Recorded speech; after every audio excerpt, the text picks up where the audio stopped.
Hey guys, Disletter Magic here, and it's time for more Crimson Vow spoilers, plus something that might be considered a leak. I mean, it's not like I hacked into the servers and took it, but also I can guarantee you haven't seen it yet. So first up, let's just show off the coolest thing, the die. I know you guys are a lot of dice heads out there, so look at this sparkly boy. I'd say, this will show up in the pre-release kit and the bundle, aka Fat Pack, but... well, they've said that to me before and it turned out to not be true, and then they did a replacement, and they did like a 4 to 6 weeks later run, and then you had to like write them, and then they had to believe you, and if you bought like 40 pre-release kits, they didn't believe you, and then you had to threaten to sue them, and in other words, welcome to Wizards of the Coast, where when you open the box, it may or may not be what they said was in it. Anyway, next up, we've got the Commander Knights Innistrad Crimson Vow Achievement Hunter list thing. So if your local gaming store wants to participate in this, there's 3 time periods. We got the November 29th through December 5th, December 27th through January 2nd, and January 10th through the 16th, so sometime in there. Whenever they want to hold it, I guess up to 3 times, you know. I didn't read the official WPN guidelines for these because honestly, I'm not sure they're released yet. But I did get a hold of this document. Now, whether Wizards intended this to be public or not at this point, I don't know. But I mean, we're coming right up on November 29th, so... like I said, I don't think this is supposed to be a secret. But anyway, I mean, you got the achievements on the bottom, like, you know, Tinkerer, control 10 or more artifact tokens, like Exiled, own at least 13 cards in exile, and like Unlucky Number, control exactly 13 creatures. And then at the top it says, you know, complete achievements from the list below and win special prizes. When you've checked off, and then it's just blank on the PDF, so your LGS would type in the number that they want to put as the threshold there. So once you've checked off X number, present this list to your organizer for a reward. Once you've completed in theory, higher number, present your list again for an even better prize. And they've done this in the past a long time ago. Like, we're talking years ago. So long ago, I vaguely even remembered it. And a couple people were like, I kind of remember this. I think it was like 2013 or 2014 or something. But everybody that said that they participated in something like this said it was really fun. So also, you might have noticed for those time periods, they have special rules, which are optional. We've got for the first time period, whenever a non-token creature enters the battlefield, create a blood token. For the second time period, it's at the beginning of each player's combat, that player may have a creature they control gain training until end of turn, so that's cool.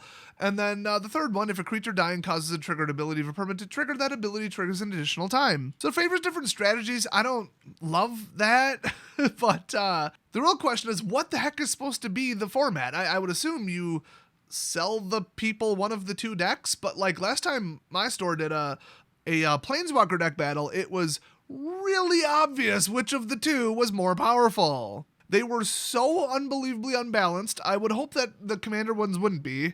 And plus, they're 99 plus 1 singleton, so it's not like they're going to be consistent anyway. So a little bit more players get a little bit more luck involved. Like, you actually add both, believe it or not, by just dropping the consistency down the toilet, which is why commander is so fun. But still, I mean, don't you think the first 2 there would favor one deck over the other? So I'm not really sure what they're intending here. And I think knowing Wizards, even though it's called Commander Knight Crimson Vow, they probably left it kind of open. Like, you could run a draft. But then again, if the special rule is create a blood token every time you blink or whatever, I feel like people would be, you know, leaning towards drafting vampires. So I guess that's why they said optional. But then here's a funny one. Check out the alternative, where you just type in your own achievement list. I found that particularly funny because, I mean, honestly, the ones on the first thing are really hard. And my guess is if you call it the Crimson Vow event and then it's just, oh, guys, we're drafting M14 or something, like, you would just make your own list. Or you would make something that's a little bit easier or, like, harder or, like a bigger, like the first 5 are really easy and the next 5 are, like, impossible. You know, if somebody pulls off 2 of them, they win, like, the grand prize. You know, like, you're pretty much free to run stuff and tweak it a little bit as long as you keep it within some general guidelines. That's usually how they do it. So really just, you know, contact your store if you want exact details. You know, enough about that. One more thing I wanted to show off. This isn't really spoilers, just useful. But don't worry, there are actual spoilers coming in this video. This is where to find what. So there you go. I mean, it's a scattered mess. It's a disjointed, confusing nightmare of fragmented products, but this really breaks it down easily. So while I don't agree with how they're doing it, I do agree that they at least showed this. So I'm not going to read every combination, that's just boring, but if you want to know what is in what as far as the draft boosters, the set boosters, and collector's boosters, as if all 3 of those would ever be available or not sold out or not waiting 2 weeks or delayed in your area, this is the guide right here. The funny thing is, it's only about half the story. It's just where can I find the Borderless Extended Art and Eternal Night Legends cards. You know, I'd say that's just the showcase frame, but looking at their example, that's not the showcase frame. So really, this grid doesn't even include which one has the showcase frame. I think it's all 3. Okay, this actually doesn't explain anything. Let's get this crap off the screen. Thanks for nothing, Wizards. All right, so let's jump into these pretty boys. So they're doing these again, where it's like black and white, ooh, creepy 1940s movie or whatever, but then a little bit of colored overlay. I heard some people are into them. Take or leave them, whatever. But wait, in the words of the great Max Mofo Pokemon, what are those? We don't really know. They were leaked, I guess. I mean, those clearly are the arena versions because of just the framing and the, artist in the bottom left. There's a theory that it's going to be an upcoming secret lair. I think they'll just be some kind of arena-only exclusive, like, super showcase frame or super alternative because we needed a third? No, at least fourth, maybe fifth different version of the cards. I think those will just be some arena event and they'll give them away. I mean, whatever. Cool. I'd say remember the Godzilla lands, but honestly, I don't remember if those were arena exclusives or if you could buy them in paper either. But yeah, this would be a thing. People were saying maybe it's a secret lair. Would they really have the balls to do another all basic land secret lair? Really? I find that hard to believe. But then again, it's Wizards, so I don't find it hard to believe. So nobody really knows for sure what these are, unless it was confirmed today and I missed it. So is what it is. So next up, they're doing the Godzilla thing again, I guess you would say. Like, the first card here is Count Dracula, but then you see under it in small text, it's actually Sorin the Mirthless. Absolutely no mechanical changes, just, borderless, and it's, Dracula instead of Sorin. Except this time, unlike Ikoria, you don't have to worry about, like, oh, what card really is this? And, like, I memorized it visually, because who wouldn't? How would you even memorize a card that now has two names? So I hated that, and then with the Mutate stack, you had to, like, guess what it used to be, and oh my god. So it should be a little bit less of a nightmare. The thing is, though, the ones I'm showing up on screen, we only know 4.5 of them if you count the other side of Dracula Lord of Blood, but there are actually 18 of them, kind of, because the buy a box promo is this card, Castle Dracula.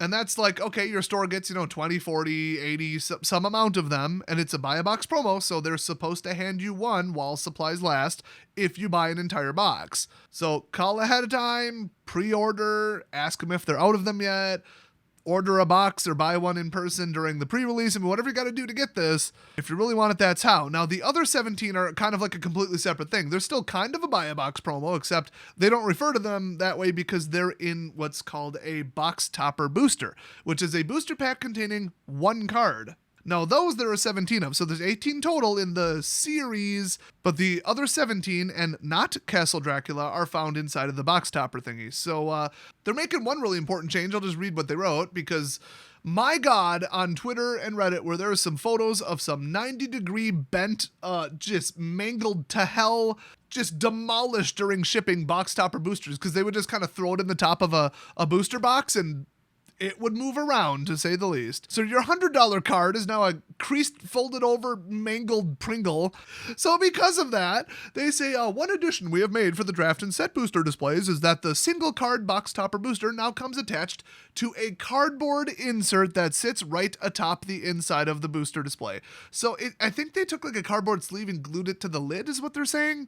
I'll just take thick armored cardboard that doesn't like fold over. I mean, I'll take anything at this point. Anything sounds like a solution more than the just heartbreaking disaster that was seeing like a $50 card come out bent to hell. So A for effort on that one. Also, you might have noticed that I mentioned draft and set boosters. It's actually in all three. So we had a really early leak quite a few months ago, actually, that very strongly, at least implied, that the box topper booster bonus thing would only be in the set boosters. Either it was just poorly written language or they got it wrong. I mean, I don't know, but basically Wizard said one single box topper booster will be found in each the draft, set, and collector's booster displays. They call it display, we just call it a box. So if you buy any of the three fully packed sealed, you will get the additional one extra card from this series of 17. But to reiterate, you can't get the 18th card that way. That is a buy a box promo only. So you get 17 and then the one from buying a box, but two completely different ways, and one runs out and one doesn't. So hopefully that makes sense. So if I'm mixing in general useful information, I might as well just mention they're down to a 1 in 3 shot now at foil, which I think it was 1 in 3.8 or 3.2 or something. They upped it from 1 in 4, and now it's 1 in 3, so cool. Oh, and this is in draft boosters, by the way. If you get one, it takes one away from the common, just like it normally does. And then technically it could also be a double face card, but on top of it, every single pack has a guaranteed DFC of any rarity in it. So in theory, it's going to be some number of commons, and then 3 uncommons, then the rare or mythic, then a double-faced card behind it of any rarity, and then if you're lucky, 1 in 3, a foil behind that, which could be a normal card or a double-faced card. So it is possible to pull 3 DFCs.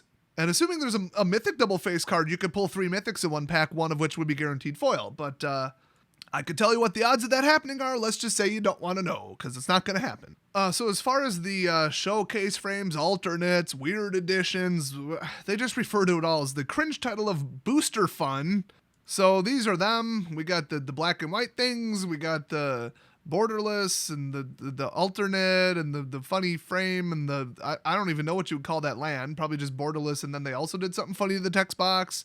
The showcase thing is referred to as the Fang frames. I think they all look cool. It's just, I showed you the diagram of what is where, which covered at least 75% of these. Oh, and I mentioned it before, but these lands right here, they're in every booster. I say there are no other versions, but that is almost never true when looking at the land pack in the bundle, aka Fat Pack. Those are usually like this artwork but cropped, so that it looks weird. And then there's less of them, so some people collect them, but they don't look as good, so nobody actually wants them. It's such an odd thing to do, but I know why they did it. And if you saw the $90 Fat Packs around BFZ time with the full art lands in them, 80 of them, you also know why they did this. Because I guess $90 Fat Packs are a bad thing, and you might say, why would that be a bad thing? Because Wizards doesn't see any of that $90. They sell them at the distributor price, which is $21. Actually, they probably sell them to the distributors for $17. So if it goes for $90 on the open market, Wizards doesn't see any of that money. So they're like, you know what? We're going to put crappy lands and less of them in the bundle. I mean, I at least get it. You know what I'd rather get, though, is 80 of these lands in one product. But I wouldn't, because they'd all be hoarded and scalped. So, like I said, I get it. I get why they did it. So I guess the last little thing to mention is they're still doing extended art. So that's a thing. Mostly found in the set boosters and the collector's boosters. I actually don't remember if these are found in the draft boosters. And skimming the article, I couldn't find the answer either. So good job, Wizards. You managed to confuse even me. Just to loop back around, the store championship thing, which is like the Crimson Vow store championship, I guess. Hell, I'll throw these in at the end. We've got the Wormcoil Engine promo, which is the store championship promo, one of 3 promos that I guess are considered in the Crimson Vow season. So watch for that. That'll be worth a fortune. Then we got Collected Company. Hello, that's another store championship one. I think one is participation, one is top 8, and one is winning or something like that. So obviously there's a third one, the third one being Arbor Elf. So that is those. So I took a peek at the tokens. They're not really worth making another spoiler video over. They're just tokens. So I do believe, and I hesitate to say this, but my God, are we deep into this at this point? That is it for the Crimson Vow spoilers. Now, if you want a roller coaster ride of more surprises, watch for my next video, which is going to be the Secret Lair oddities coming up, including probably 3 or 4 of them that you didn't even know about, a secret addition to a former one that was semi-leaked, about 28% of the card was leaked. To even just see what I mean by that, check out the next video, and I'll see you guys next time.